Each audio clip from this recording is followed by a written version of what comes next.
She was forced to marry a cold millionaire in court. But on their wedding night, everything changed. Hello everyone. Before we begin today's story, I have a small favor to ask. Please hit subscribe and turn on the notification bell so you never miss our channel's new videos. It is quick, free, and the best way to support us in bringing you more dramatic stories. Your support means the world to us. Where are you watching from? Drop your city or country in the comments below. Thank you very much. Now, let us return to our main character. She stood inside the courthouse, her hands trembling as she clutched the pen. The sound of her heartbeat drowned out the buzzing whispers around her.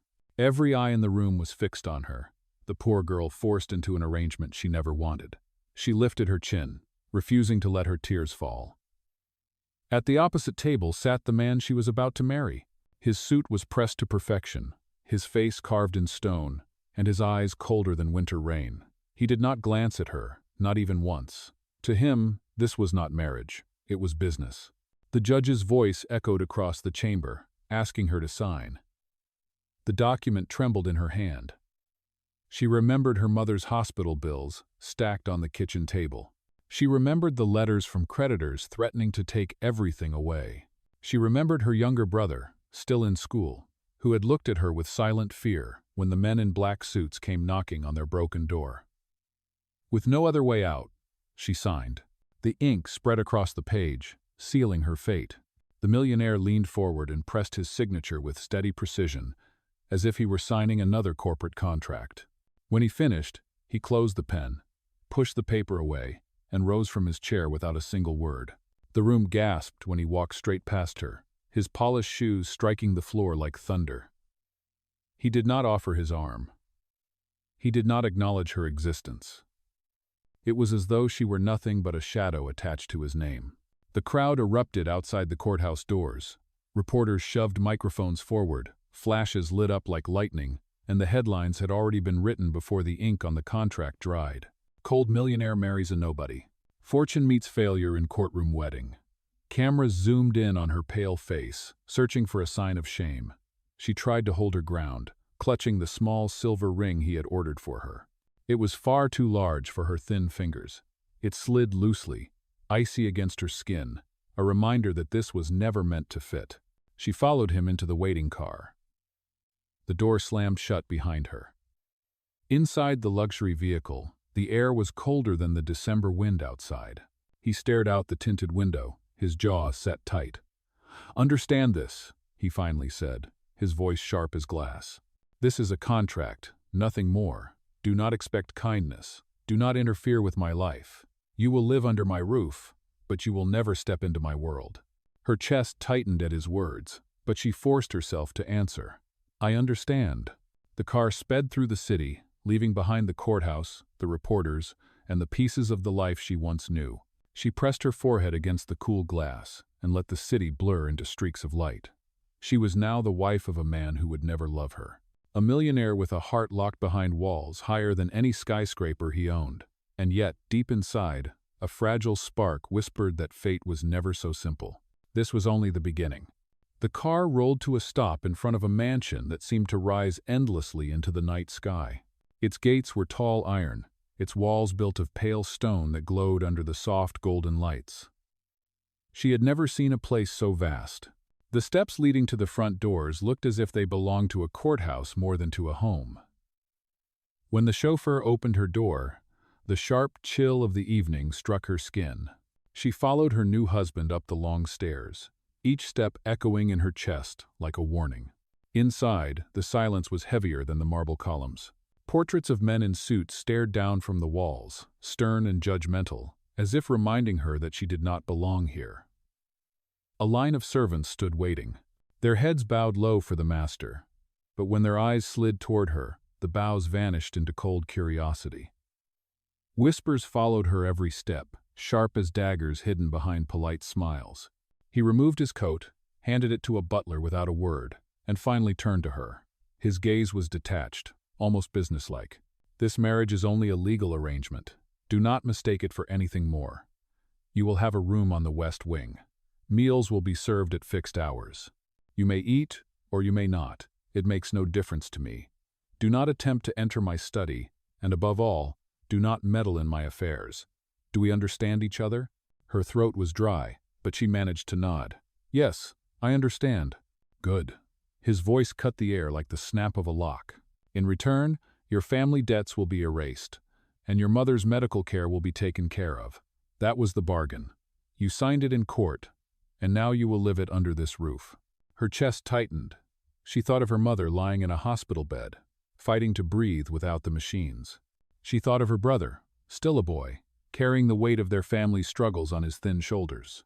For their sake, she had to endure this cold prison of luxury. A servant approached with a small velvet box. Inside was the wedding ring he had chosen for her. She slipped it onto her finger again. The metal felt like ice. It was too large, slipping with every movement, as if even the ring itself refused to acknowledge her place here. She tried to hide the way it slid, but he noticed. His eyes lingered on her hand, then flicked away without comment. "You will keep it on at all times," he ordered. "No matter how false this union feels to you, the world must see it as real." She whispered, "Yes." The servants dispersed, leaving only the two of them in the vast hall. For a moment, she thought she saw something flicker in his expression, some shadow of pain quickly buried. Then he turned on his heel and walked away, his footsteps fading into the endless corridors of the mansion. Left alone, she looked up at the crystal chandelier hanging far above her head. The light refracted into 1,000 shards, blinding her eyes. It felt like a mirror of her life now, dazzling on the surface, but cutting her heart with every angle.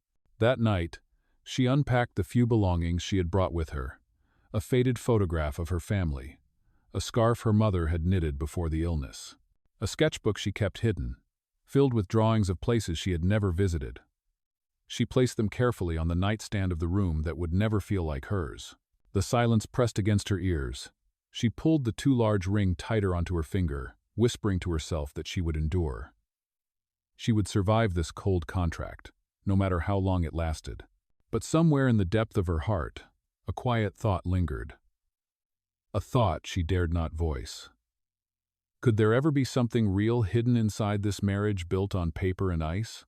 The morning sun poured through the tall windows of the west wing, flooding her room with golden light. She sat at the edge of the bed, her eyes swollen from a night without sleep. The mansion was alive with sound, servants moving swiftly, the clatter of dishes being set, the distant hum of engines from the garage. Yet in her corner of the estate, silence pressed heavy against her chest. She dressed modestly, choosing the plainest dress she had brought from home. As she stepped into the hallway, two maids passing by paused to stare. Their whispers floated behind her like smoke. "She is the contract wife. She is only here because of the debts." Their words stung, but she lifted her chin and walked on. At breakfast, the long dining table stretched farther than her eyes could follow. He sat at the far end, immaculate in a dark suit, sipping coffee without a glance in her direction. Platters of food filled the table: eggs, toast, fruits, and meats she could not name. Yet the distance between them felt greater than the length of the room. She forced herself to sit, but every bite stuck in her throat. The butler cleared his throat softly.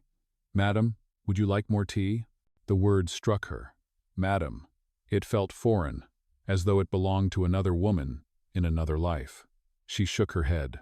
"No, thank you." Across the table, he finally spoke. "The staff will obey you as long as you carry yourself with dignity. If you give them a reason to doubt you, they will not respect you. Remember that." His tone was detached, but his eyes were sharp, measuring her like another business acquisition. "I did not come here to be respected," she answered quietly. "I only came to keep my family alive." The words seemed to land heavier than she expected. His jaw tightened, and for the briefest moment, silence replaced his cold demeanor. But just as quickly, he looked away, returning to his breakfast as if nothing had been said. Later that day, she wandered through the halls of the mansion, careful not to enter forbidden rooms. Every corridor was lined with portraits, statues, and polished mirrors that reflected her small figure back at her. She paused in the grand library, its shelves towering with books that smelled of leather and dust.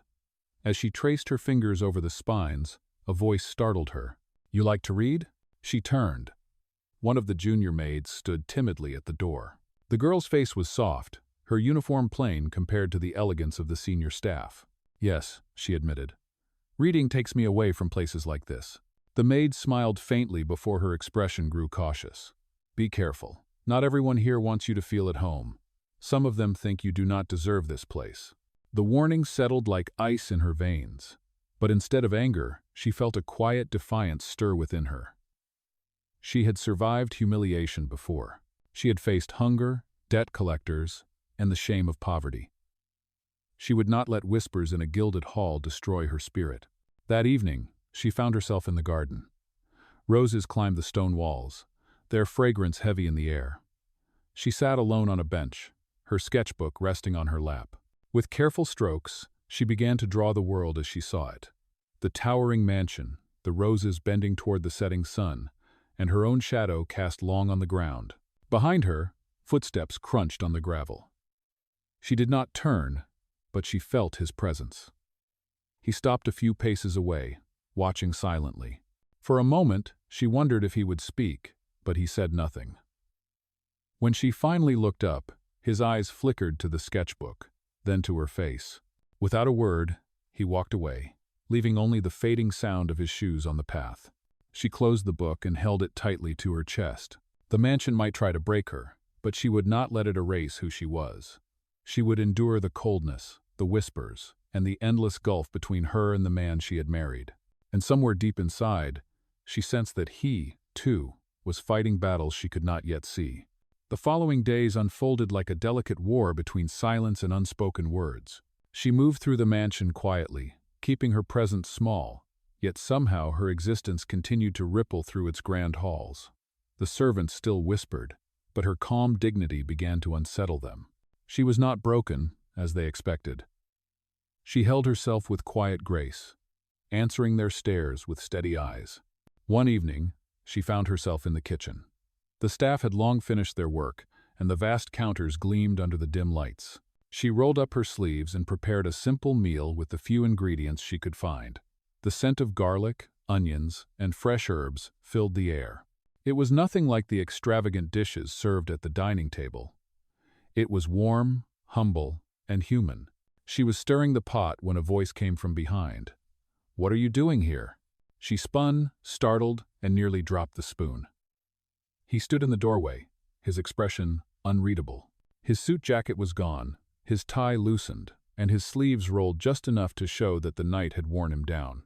I was cooking," she admitted, her voice trembling. "I wanted something simple, something that tastes like home." For a long moment, he said nothing. His eyes flickered to the pot, then back to her face. "This is not your duty. The staff handles the meals." "I know," she said softly. "But sometimes food is not just about duty. Sometimes it is about comfort." His gaze lingered on her, and though his mouth did not soften, there was a hesitation in his stance. He stepped closer, drawn by the aroma. Without asking, he took the spoon from her hand and tasted the broth. She held her breath, waiting for criticism. Instead, he stood still, as though surprised by the warmth spreading across his tongue. "It is different," he finally said. The words were quiet, almost reluctant. "Different is not always bad," she replied gently. He set the spoon down and turned away, as if catching himself before allowing anything more to slip through.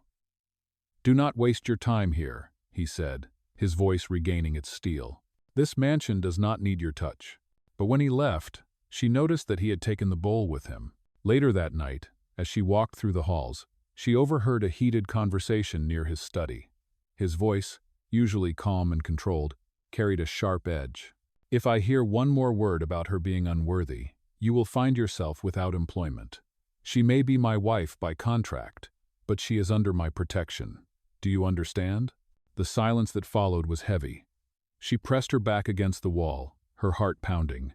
He had defended her, not for love, but for principle. Still, it was the first time someone with power had spoken in her defense. When she returned to her room, she opened her sketchbook again.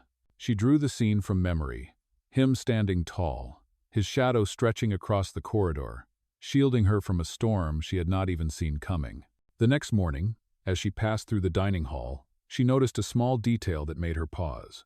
At the far end of the table, Beside his usual cup of coffee sat an empty bowl, the same bowl she had seen him carry from the kitchen. No one said a word, and neither did he. But the message was clear. Somewhere beneath the armor of his coldness, a crack had formed, and though he would never admit it, he had begun to notice her not as a burden, but as something he could not quite ignore. She held on to that thought, small and fragile, like a seed waiting for the Sunday. In this marriage built on contracts and conditions, kindness had quietly made its first appearance. The night of their wedding had come and gone in silence. The world outside whispered rumors of passion and scandal, but the truth was different. Behind the closed doors of the grand master bedroom, there had been no cold command, no forced intimacy. Instead, there had been a quiet distance, filled with words that mattered more than actions. She entered the room nervously, expecting the weight of her fate to crush her. He was already there, seated by the window, his tie undone, his gaze fixed on the city lights below. The tension in the air was sharp, yet not cruel. When she approached, her heart pounding, he spoke without turning. "You may take the bed. I will not touch you." His voice was steady, but beneath it lay something she could not define. For a moment, she stared at him, uncertain if it was relief or humiliation that washed over her. She gathered her courage. "Why marry me then? Why bind me to a contract if you planned only distance?" He finally turned, his eyes shadowed by the glow of the city. "Because control is safer than chaos. Because marriage, even false, keeps certain enemies at bay. You were convenient. Nothing more." Her chest tightened, but she did not cry. Instead, she lowered her gaze and whispered, "I understand." She slipped beneath the heavy covers, the ring loose on her finger glinting in the dim light. She waited for the sound of his steps retreating to another room, but instead, she heard the creak of the chair as he sat back down. Hours passed in silence. Finally, she could not bear it any longer. "Do you always watch the city at night?" she asked softly. He did not move. "The city does not sleep. It reminds me that I cannot either." His answer lingered in the darkness. For the first time, she heard not the coldness of his tone, but the weariness buried deep inside. She wanted to ask more, but fear held her tongue. Instead, she closed her eyes, letting the steady rhythm of his presence carry her into restless dreams. When dawn broke, the sunlight spilled across the room. She woke to find the chair empty, yet on the nightstand rested a folded blanket. He had covered her during the night when the chill crept in. Her hand brushed the soft fabric, and for a fleeting second, warmth bloomed in her chest. Later that morning, their paths crossed in the corridor. He said nothing, only gave a brief nod before striding past. But she noticed the faintest shift in his expression, as though he, too, remembered the quiet of the night. That evening, as she sat sketching in the garden, he appeared again. This time, he did not walk away. Instead, he lowered himself onto the bench beside her. "You draw," he said simply. She closed the book slightly, embarrassed. "It helps me breathe." He glanced at the page, his eyes softening for the first time. "You see the world differently." "Or maybe," she replied, her voice gentle, "I just try to see what others overlook." The silence that followed was not heavy but fragile, like glass holding light. For the first time since the courthouse, she felt that the wall between them had cracked. Not destroyed, not broken, but cracked just enough for something human to slip through. That night, when she returned to her room, she placed the sketchbook on the nightstand beside the blanket he had left. Two small tokens of a shift neither dared to name. In a house built on contracts and cold rules, something real had begun to stir quiet, unspoken, but undeniably alive. The days that followed moved slowly, yet something unspoken began to change between them. Their marriage remained a contract in name, but the silence no longer cut as sharply as before.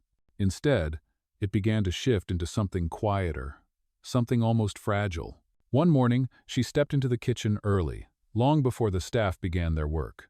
She was mixing flour and milk, determined to create the simple pancakes her mother once made on weekends. When he entered unexpectedly, she froze, her hands dusted in white powder. "You are here again," he said, his voice low but without the edge it once carried. She forced a small smile. "I wanted to cook breakfast, something ordinary, something human." "No." He approached, studying the skillet where the batter sizzled. Ordinary, he repeated, as if the word itself was foreign to him. For a moment, he stood in silence, then reached for a plate and waited. She placed 2 pancakes before him, golden and imperfect. Nothing like the flawless dishes the chef usually prepared. He tasted them without expression, then set down his fork. "It is not bad," he said simply. Her lips curved into the smallest smile. To anyone else, the words might have seemed dismissive, but to her, they carried weight. For the first time, he had acknowledged her effort without disdain. Later that week, she accompanied him to a business event. Cameras flashed as they stepped out of the car together. Reporters shouted questions, eager to see cracks in their unusual union. She felt the weight of every eye, but before she could falter, he offered his arm. The gesture was formal, almost mechanical, but to the watching crowd, it spoke of unity. She took it, her fingers trembling against his sleeve. Inside the event, conversations swirled like storms. She overheard cruel whispers. "She is only a contract wife. She does not belong here." Her cheeks burned, but she kept her posture straight. To her surprise, he leaned close, his voice low enough for only her to hear. "Do not look down. Let them break themselves against your strength." "Oh." The words steadied her. She walked through the glittering room with her head high, his presence beside her like a shield. At home that night, she found him sitting alone in the library, the fire casting long shadows across his face. For once, he did not dismiss her. Instead, he gestured to the chair opposite him. "Sit," he said. They spoke little at first. She asked about the books that lined the shelves, and to her surprise, he answered. She learned he had once loved literature, before his life became consumed by contracts and boardrooms. He, in turn, asked about her drawings. She hesitated, then showed him a page from her sketchbook. His gaze lingered on the lines, and though he said little, there was a softness in his eyes she had never seen before. From then on, their routine changed. They shared small moments, breakfast in the kitchen, brief walks in the garden, evenings by the fire. She began to see glimpses of the man behind the cold exterior, the man who carried wounds he never spoke of. One night, as rain lashed against the windows, she found herself standing beside him on the balcony. He looked out at the storm with the same distance he once showed her. "Do you ever wonder," she asked, "if life could have been different?" His jaw tightened. For a long moment, he said nothing. Then he whispered, almost to himself, "Every day." The answer lingered between them, heavy and raw. She turned her face toward the rain, her heart aching not just for herself, but for the lonely man beside her.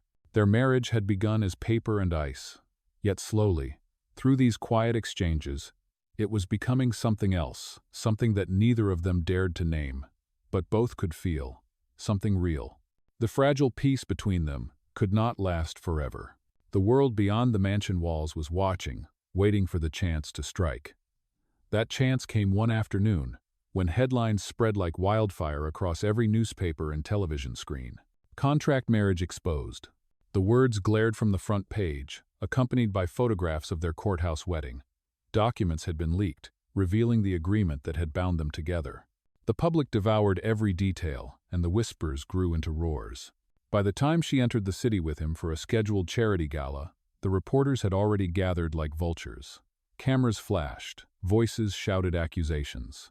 "Is it true you married her for convenience? Did she marry you for money? Is she nothing more than a fraud?" She froze, her body trembling under the weight of their scorn. The same cruel words she had endured in the mansion now echoed from strangers across the city. She tried to step forward, but her legs felt heavy, as though each word chained her to the ground. Beside her, he remained outwardly calm, though she felt the tension radiating from him. For years, he had hidden behind his coldness, letting the world believe whatever it wanted. But now the accusations were directed at her, and for the first time, she saw something dangerous flicker in his eyes. Inside the gala, the storm continued. Wealthy guests whispered openly, their laughter sharp as glass. She heard the word gold digger more than once. A woman in a glittering gown brushed past her, muttering, "She will never be one of us." Her chest tightened, and shame threatened to crush her. She excused herself, fleeing to a quiet corridor where the noise faded. She pressed her hand against the wall, struggling to breathe. The ring on her finger slipped once more, mocking her, reminding her that she did not belong in his world. She did not know he had followed. When his voice came from behind, it carried a rare intensity. "Do not let them break you." Tears blurred her vision. "How can I not? They are right. I am nothing to them. I was only ever part of a bargain." For a long moment, silence hung between them. Then, slowly, he stepped closer. His eyes burned with something fierce, something protective. "You may have signed a contract, but you are not nothing. And I will not allow them to treat you as if you are." It was the first time he had spoken such words aloud. The cold armor he wore was beginning to crack, and she could see the man beneath it, a man who could no longer stand by while the world tore her apart. But the battle was only beginning. The contract had been exposed, and soon they would both have to face the consequences. The pressure mounted quickly after the contract was exposed. Headlines screamed betrayal, talk shows dissected every detail, and the powerful families who once courted his influence now looked at him with suspicion. For her, it was worse. She became the target of cruel jokes, a nameless girl branded as an opportunist who had clawed her way into wealth. The board of his company demanded a statement. The press demanded answers. He had spent his life protecting his image, guarding his empire behind walls of stone. But for the first time, the storm was not about business. It was about her. The breaking point came during a press conference arranged to calm the scandal. Rows of cameras lined the hall, flashes sparking like lightning as he stepped onto the stage. She stood at his side, her hands clenched together, her heart hammering. The questions began at once, sharp and merciless. Is it true this marriage was nothing more than a contract? Did you pay her family's debts to secure her compliance? Is she only a wife on paper? The crowd jeered, their voices rising. She wanted to disappear. Her ring slipped again on her trembling finger, threatening to fall. She reached to steady it, but before she could, he reached for her hand. His fingers closed firmly around hers, steady and unyielding. "Yes," he said into the sea of microphones. The room fell silent at the power of his voice. "Yes, this marriage began as a contract. I will not deny it. But what the world does not see, what you all refuse to believe, is that the contract is no longer what binds us." Gasps rippled through the room. He turned, his gaze fixed on her, his voice stronger than she had ever heard it. "I love her. She is not a fraud. She is not a mistake. She is the only person who has ever dared to look past my wealth and see me for who I am. She is my wife, in every way that matters." The words struck like thunder. For years he had hidden behind silence, but now he had shattered it in front of the world. And as if to seal the truth, he reached into his pocket and drew out a ring box. Inside gleamed a new band, crafted perfectly to fit her hand. He slid it onto her finger with deliberate care. This time, the metal hugged her skin, snug and sure, as if it had been waiting all along. The flashes roared again, but the noise could not drown the moment. For the first time since the courthouse, she felt the ground beneath her steady. His declaration had not only protected her, it had rewritten their story. The contract might have brought them together, but it was love that now held them in place, and the world, whether it believed or not, could no longer take that away. The storm that once threatened to destroy them slowly began to fade. After his public declaration, the voices of doubt lost their sharpness.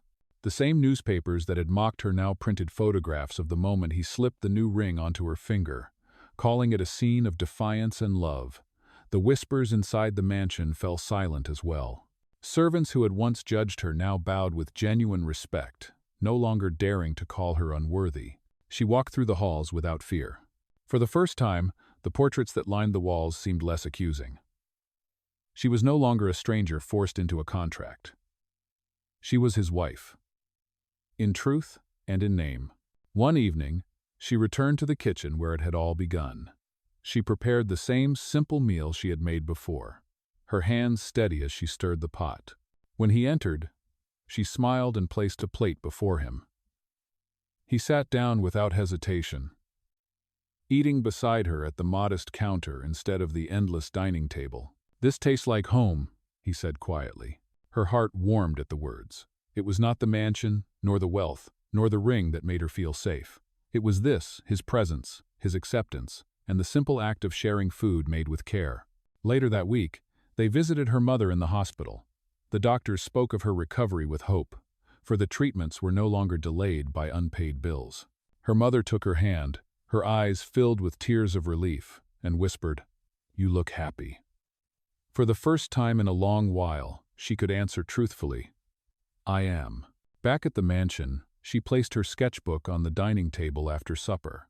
He picked it up, flipping through the pages with quiet interest.